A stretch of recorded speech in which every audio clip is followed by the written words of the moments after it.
Hello friends, smart study YouTube platform पर मैं रोमा आपका स्वागत करती हूँ।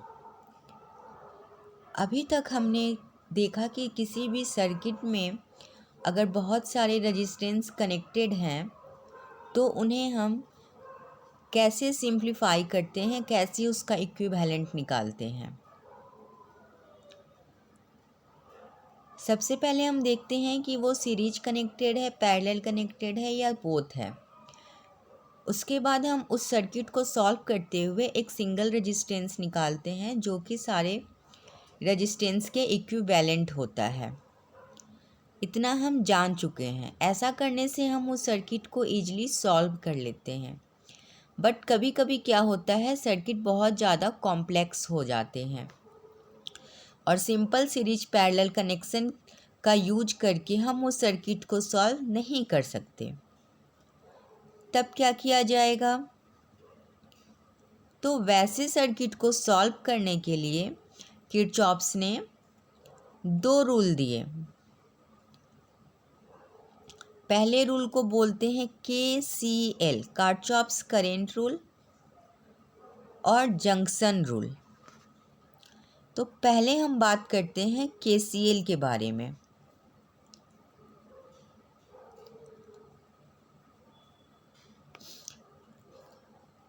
और दूसरा रूल है KVL, किरचॉफ्स वोल्टेज रूल और लूप रूल। इसे कभी कभी किरचॉफ्स भी पढ़ते हैं और बहुत सारे पर्सन इसे किरचॉफ्स भी पढ़ते हैं, लेकिन हम यहाँ KCL और KVL यूज करेंगे। ठीक है, तो चलिए अब बात करते हैं KCL के बारे में। KCL के अकॉर्डिंग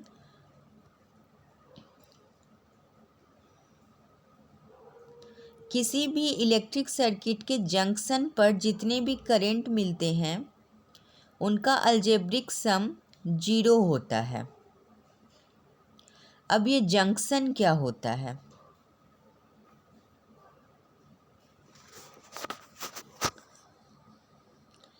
तो किसी भी सर्किट में ऐसा पॉइंट जहाँ 3 या 3 से ज़्यादा एलिमेंट मीट करते हैं, मिलते हैं, उस पॉइंट को हम जंक्शन पॉइंट कहते हैं। क्लियर? और अलजेब्राइक सम का मतलब क्या होता है कि क्वांटिटी के साथ साइन भी मेंशन होता है। मतलब अगर हम इनकमिंग करंट को प्लस लेते हैं जंक्शन पर और इन जंक्शन से आउटगोइंग करंट को हम माइनस लेंगे। ठीक है, यहाँ हम एक जंक्शन देख रहे हैं A। यहाँ पर करंट कितना आ रहा है? मान लो यहाँ करंट 5 एम्पियर आ रहा है और ये दो पार्ट में डिवाइड हो जा रहा है, 2 एम्पियर और 3 एम्पियर। जैसा कि मैंने आपको बोला कि यहाँ हम अलजेब्राइक सम लेंगे। इनकमिंग अगर प्लस लिया है तो आउटगोइंग माइनस हो जाएगा। और अब हम जंक्शन पर के सारे करंट को ऐड कर देते हैं तो क्या होगा? +5 -2 -3 = 0। और KCL भी तो यही बताता है कि किसी भी जंक्शन में जितने भी करंट मिलते हैं उनको सम करने पे वो करंट 0 हो जाता है। क्लियर?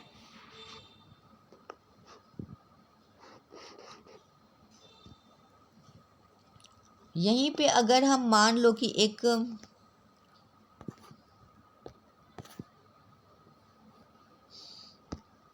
यहीं पर मान लो कि हम एक जंक्शन ले रहे हैं जहाँ पे 1 2 3 4 ब्रांचेज है। यहाँ करंट अगर I1 है, यहाँ I2 आ रहा है, यहाँ ये आउटगोइंग करंट I3 है और ये आउटगोइंग करंट I4 है।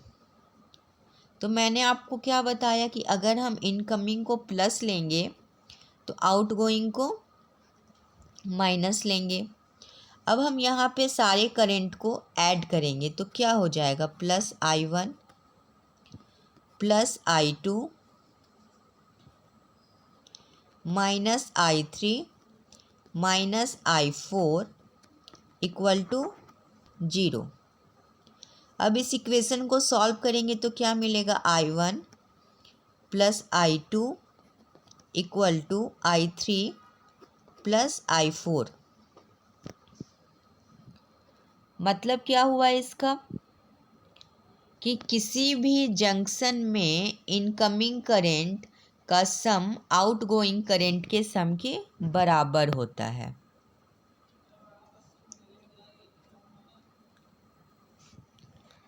ठीक है, अब हम यहाँ क्या देखते हैं कि इनकमिंग करंट और आउटगोइंग करंट इक्वल है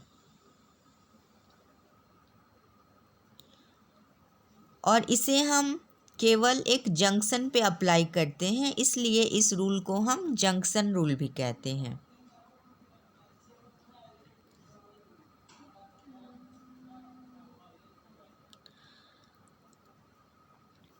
और केसीएल किसके साथ डील करता है, करंट के साथ। और करंट क्या होता है, फ्लो ऑफ फ्री इलेक्ट्रॉन। और जितना इलेक्ट्रॉन इस जंक्शन पे आया उतना ही इलेक्ट्रॉन इस जंक्शन से निकल भी गया। इसलिए इसे हम क्या कह सकते हैं, इसलिए हम कह सकते हैं कि केसीएल जो है वो लॉ कंजर्वेशन ऑफ चार्ज पर बेस्ड है।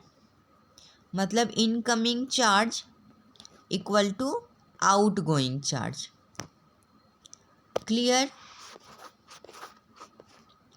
अब आते हैं केवीएल पर। नाम से क्या पता चल रहा है, V4 वोल्टेज,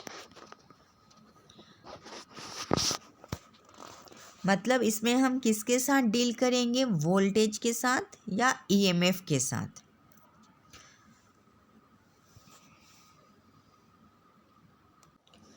तो केवीएल को हम कैसे एक्सप्लेन करेंगे,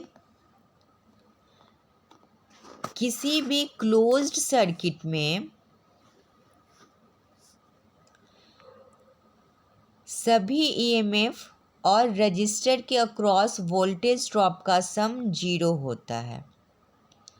ईएमएफ का मतलब क्या होता है, मैंने आपको पहले ही बताया है कि ईएमएफ जो होता है वो पोटेंशियल राइज होता है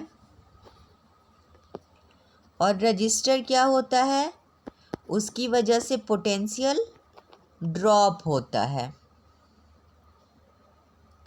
ठीक है, तो इसको हम कैसे रिप्रेजेंट करेंगे कि algebraic sum of EMF plus algebraic sum of voltage drop equal to 0। मान लो कि एक सर्किट है, सिंपल सा सर्किट लेते हैं जिसमें 2 रेजिस्टेंस कनेक्टेड है और एक सोर्स कनेक्टेड है। ठीक है,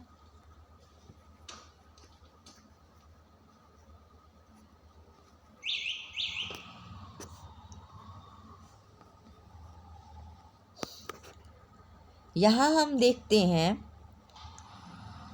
कि किसी भी एक पॉइंट से अगर हम स्टार्ट करें और सर्किट को पूरा करते हुए वापस उसी पॉइंट पर आ जाएं, तो पोटेंशियल में किसी तरह का इंक्रीज और डिक्रीज नहीं होगा।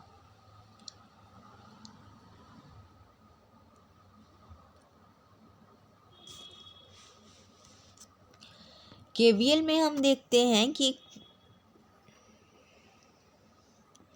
केवीएल में हम क्या देखते हैं कि क्लोज्ड पाथ को कंप्लीट करते हैं और नेट चेंज जो है एनर्जी का वो 0 हो जाता है। मतलब क्या हो रही है, यहाँ पर एनर्जी कंजर्व हो रही है। मतलब यहाँ जो इनकमिंग पोटेंशियल राइज जो हो रहा है वो पोटेंशियल ड्रॉप के सम के बराबर हो रहा है। तो इसलिए हम बोल सकते हैं कि केवीएल जो है वो कंजर्वेशन ऑफ एनर्जी है। क्लियर।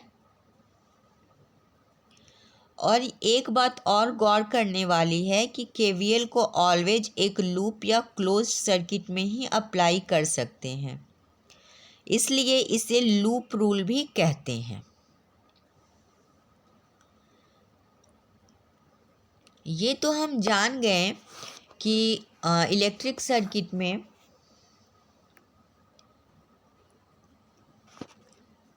अगर हम केवीएल लगाते हैं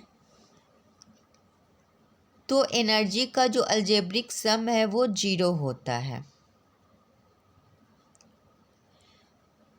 लेकिन हम ये कैसे जानेंगे कि किसे हम पॉजिटिव लेंगे और किसे हम निगेटिव लेंगे? इसे जानने के लिए हम साइन कन्वेंशन का यूज करते हैं। तो आइए बात करते हैं केवीएल में हम क्या साइन कन्वेंशन यूज करते हैं। केसीएल में हमने क्या साइन कन्वेंशन यूज किया था? केसीएल में हमने जंक्शन पर इनकमिंग करंट को अगर पॉजिटिव लिया था तो आउटगोइंग करंट निगेटिव हो गया था। क्लियर? अब केवीएल में क्या होता है? केवीएल में राइज इन पोटेंशियल को हम पॉजिटिव लेते हैं और फॉल इन पोटेंशियल को हम निगेटिव लेते हैं। मतलब अगर हम बैटरी में अगर एक सब सोर्स लगा हुआ है, ठीक है, और हम ऐसे पॉजिटिव से निगेटिव मूव कर रहे हैं तो इसे हम निगेटिव लेंगे। लेकिन वहीं अगर हम निगेटिव से पॉजिटिव मूव कर रहे हैं तो इसे हम पॉजिटिव साइन से असाइन करेंगे।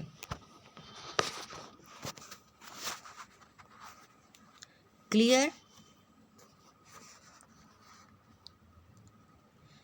ऐसा क्यों होता है? क्योंकि यहाँ पे पॉजिटिव से निगेटिव का मतलब है कि वोल्टेज ड्रॉप हो रहा है और ड्रॉप को हम निगेटिव लेते हैं, और इस कंडीशन में निगेटिव से पॉजिटिव का मतलब है कि वोल्टेज राइज हो रहा है और राइज को हम क्या लेते हैं? पॉजिटिव लेते हैं।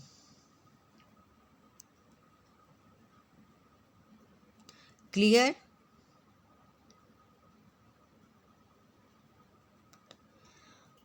तो इस तरह हम बोल सकते हैं कि जो ईएमएफ सर्किट में लगा होता है उसका साइन करंट के डायरेक्शन पर डिपेंड नहीं करता है। क्लियर? अब अगर सर्किट में रजिस्टर लगा हुआ है तो उसे हम कैसे लेंगे? पॉजिटिव या निगेटिव? रजिस्टर अगर सर्किट में लगा हुआ है उसका मतलब क्या होता है कि यहाँ पर वोल्टेज ड्रॉप हो रहा है। मैंने आपको बताया था ना पहले भी। अगर मान लो इस रजिस्टर में करंट का डायरेक्शन ये है और हम भी इधर ही मूव कर रहे हैं तो यहाँ पर तो वोल्टेज ड्रॉप हो रहा है इस रेजिस्टेंस के अक्रॉस, और ड्रॉप को हम ऑलवेज क्या लेते हैं? निगेटिव। लेकिन अगर करंट का डायरेक्शन ये है और हम डायरेक्शन के अपोजिट मूव कर रहे हैं, इसका मतलब क्या होता है कि रजिस्टर के अक्रॉस पोटेंशियल राइज हो रहा है, और राइज को हम क्या से डिनोट करते हैं? पॉजिटिव साइन से। क्लियर? एक बात और नोटिस करने वाली है कि जब ईएमएफ था तो उसे करंट के डायरेक्शन से मतलब नहीं था, लेकिन यहाँ जब हम रजिस्टर यूज कर रहे हैं तो उसका पॉजिटिव और निगेटिव होना करंट के डायरेक्शन पर डिपेंड करता है। अब हम देखते हैं कि सर्किट में हम केवीएल को कैसे अप्लाई करेंगे।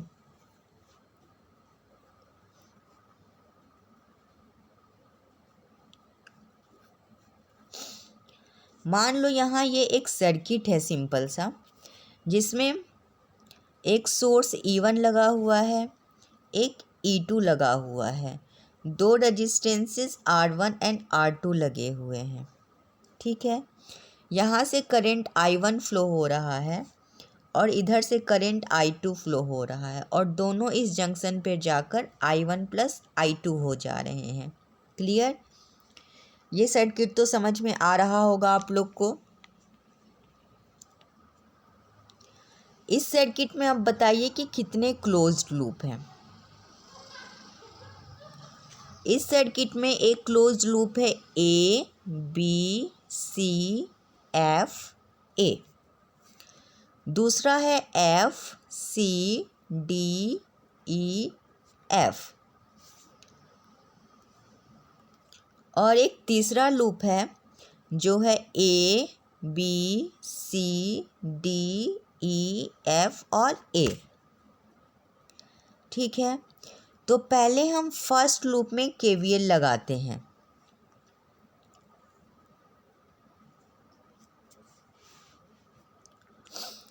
इसमें E1 सोर्स है और R1 रेजिस्टेंस है। E1 में हम क्या देख रहे हैं कि करंट जो है वो निगेटिव से पॉजिटिव की तरफ बढ़ रहा है, मतलब इस E1 को हम क्या एज्यूम करेंगे, प्लस का साइन देंगे। वहीं अगर हम रेजिस्टेंस में आते हैं तो हम क्या देखते हैं कि इसमें करंट का डायरेक्शन, हम जो डायरेक्शन एज्यूम कर रहे हैं और करंट का जो डायरेक्शन है वो दोनों सेम है, तो इसमें हम इसके पोटेंशियल को माइनस एज्यूम करेंगे और हमारा इक्वेशन क्या हो जाएगा, E1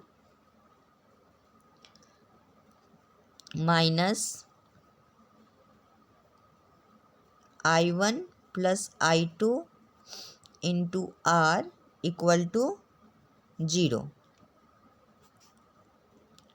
ठीक है, इसे हम ऐसे भी लिख सकते हैं E1 equal to I1 plus I2 into R। ठीक, अब हम आते हैं दूसरे लूप में।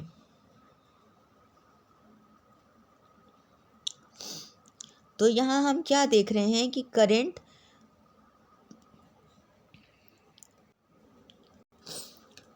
कि E2 जो है प्लस से माइनस की तरफ जा रहा है, मतलब इसे हम क्या लेंगे, निगेटिव साइन देंगे। और वहीं R1 से जो करंट का डायरेक्शन है और हमने जो एज्यूम किया है डायरेक्शन, दोनों अपोजिट हो जा रहा है, तो R2 से हम पोटेंशियल ड्रॉप पॉजिटिव लेंगे और R1, और अब बचा R2, तो R2 में करंट अप की तरफ जा रहा है और हमारा इंजम्पशन डाउनवर्ड की तरफ जा रहा है, तो इसे भी हम पॉजिटिव लेंगे यहाँ पोटेंशियल ड्रॉप को। अब इस लूप में हम KVL अप्लाई करेंगे तो क्या होगा,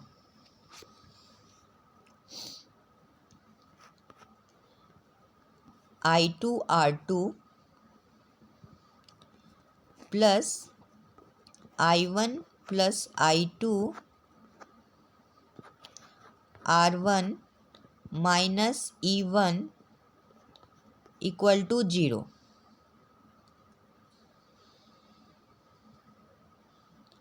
E2 इक्वल टू 0। तो E2 इक्वल टू क्या हो गया, I2 R2 plus R2 I1 plus I2। यहाँ E1 E2 R1 R2 का वैल्यू हमें मालूम है और दो इक्वेशन हमें मिल गया है। जब हम दोनों इक्वेशन को सॉल्व करेंगे तो अननोन करंट I1 और I2 हमें मिल जाएगा। क्लियर?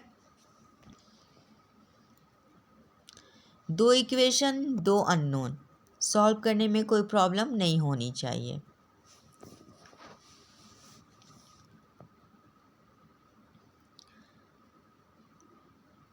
तो यहाँ हमने किरचॉफ्स लॉ का यूज करके करंट सर्किट को कैसे सॉल्व करते हैं ये हमने पता किया। सबसे पहले हम अननोन करंट एज्यूम करेंगे और उसका डायरेक्शन असाइन करेंगे। फिर क्लोज्ड लूप में केवीएल अप्लाई करेंगे जिसमें हम वोल्टेज ड्रॉप प्लस ईएमएफ का अलजेब्राइक सम 0 लेंगे। जितने अननोन क्वांटिटीज़ है उतना इक्वेशन हम बना लेंगे और इक्वेशन को सॉल्व करके अननोन क्वांटिटीज फाइंड आउट कर लेंगे। मान लो अगर करंट की वैल्यू निगेटिव आती है,